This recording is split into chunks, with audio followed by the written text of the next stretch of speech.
நான் என்னுடைய பொது வாழ்க்கையில ஐக்கியமாயிடலாம். அதனாலதான் கேட்கிறேன். நிபந்தனை இல்லாம அந்த பொண்ணை நான் கல்யாணம் பண்ணி கொத்துக்கிட்டா அப்புறம் அந்த பொண்ணு கொடுத்த பிராத உண்மையை ஆகி போகணும். எனக்கு மேல சத்தியமா சொல்லுங்க, இந்த பொண்ணு நான் கண்ணாலையும் கூட பார்த்தது கிடையாது. எம்எல்ஏ பதவிங்கிறது நீங்க எல்லாம் எனக்கு போட்ட பிச்சை. உங்களுக்கு எல்லாம் தெரியுமில்லைன்னா சொல்லிடுங்க.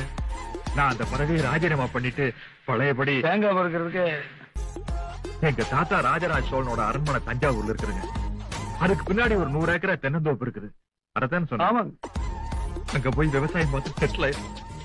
ஆண்டவன் எல்லாருக்குமே ஒரு கொஸ்டின் பேப்பர் கொடுத்திருக்கான். அதுக்கு நாம பதில் எழுதினாலே போதும்.